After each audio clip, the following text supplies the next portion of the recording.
this video, I'm going to work through a couple of small examples of sampling distribution and finding probabilities within a sampling distribution. So I'm taking this question from the book. So it's question number 15.30. So chapter 15, in the back of that chapter, there's some problems, and so this is one of those problems. So it reads, if I can sort of paraphrase, that the people who are mildly obese are less active than leaner people. And one study looked at the average number of minutes per day that people spend standing or walking. Among the mildly obese people, the mean number of minutes of daily activity, standing or walking, is approximately normally distributed, with a mean of 373 minutes and a standard deviation of 67 minutes. The mean number of minutes of daily activity for lean people is approximately normally distributed, with a mean of 536 minutes and a standard deviation of 107 minutes. So the researcher records the minutes of activity for an SRS of five mildly obese people and an SRS of 5 lean people. So there's two questions here that they're asking. The first one is, what is the probability that the mean number of minutes of daily activity of the 5 mildly obese people exceeds 420 minutes?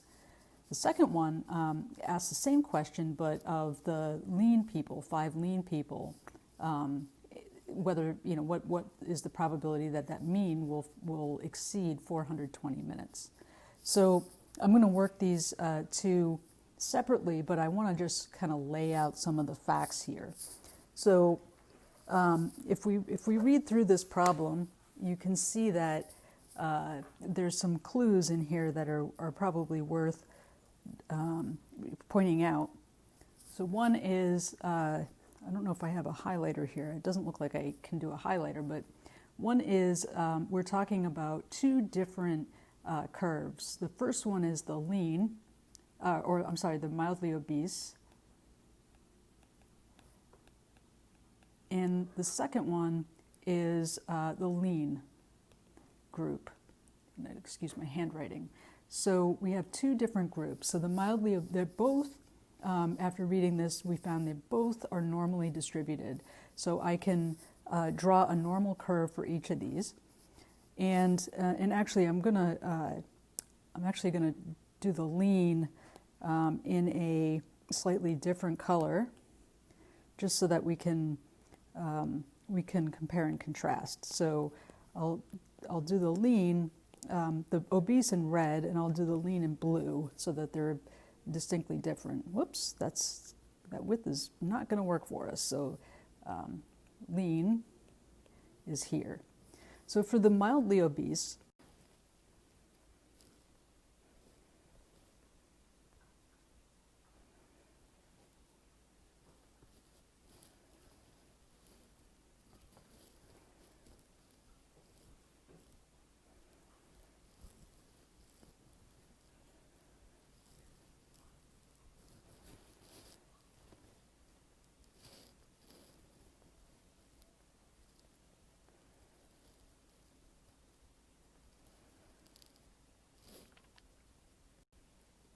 the second part of this problem, we're looking at the blue, the numbers for the lean people that were measured. So you can see here that we've already determined some of the stuff. So the mean of the population mean is 526, and the population standard deviation is 107.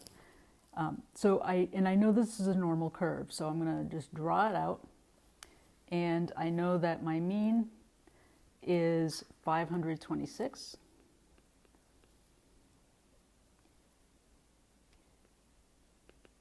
And I'm not going to put the standard deviation up here just yet, but we're looking for lean people that exceed 420 minutes. So again, I'm just going to put this down. Now 420 is a little different. It's actually less than 526. So our line is actually going to be over to the left here somewhere. So we'll call this the 420.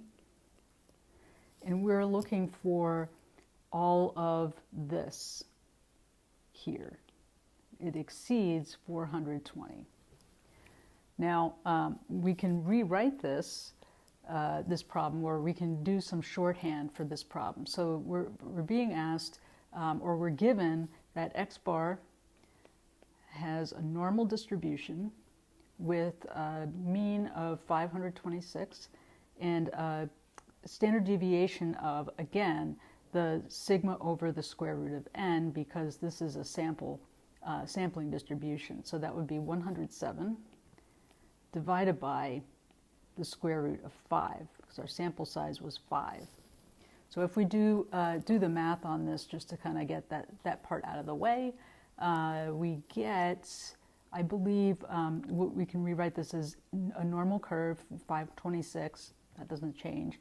But if we do the math, we get 47.85 here. So we just calculated 107 divided by the square root of 5. And just remember the order of operations when you're doing that, especially if you're using a calculator or Excel.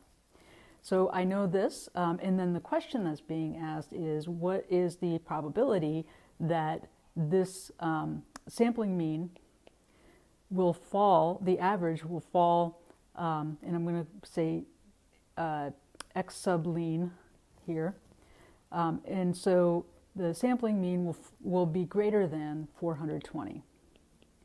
Same type of question as before, but now we're looking at a different set of numbers here. So when I look at this, I know that now I've got it all drawn out and everything, so now I can actually go and calculate the z-score.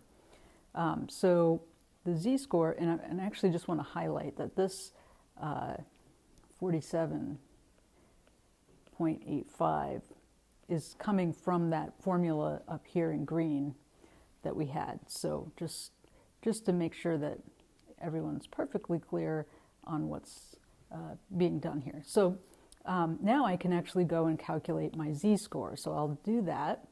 So we know that z is equal to x bar minus population mean over the sample distribution standard deviation. So if I plug the numbers in, our x bar, and this is really x bar sub lean, that x bar is going to be 420. That's our target. And the mean is 526. And the sample size is 5, so square root of 5. 107 divided by the square root of 5.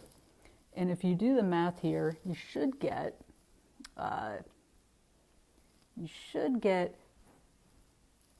negative 106 over 47.85. Now the 47.85, remember we calculated it right there. So now if I do that math, I should get negative 2.22. So I'm going to now bring up my Appendix A, or Table A, and I'm looking on the negatives now because I had a negative 2.22. So here's negative, maybe I should make this a little bigger.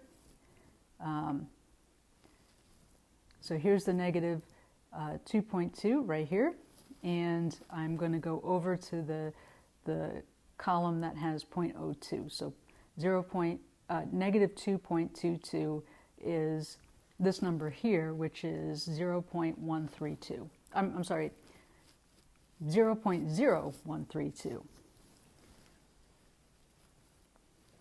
So I'm just going to go back to the whiteboard here. I just want to erase this so that we don't get confused. And then I will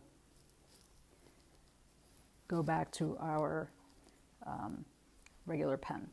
So if I have negative 2.22, I look that up in the z-score, and I got so look up, and I got 0.0132. But that is this side of the curve. It's to the left. So to get the stuff to the right, I just need to go 1 minus this, 1 minus 0.0132, And this should give you roughly 0.9868, which equates to roughly 98.68%.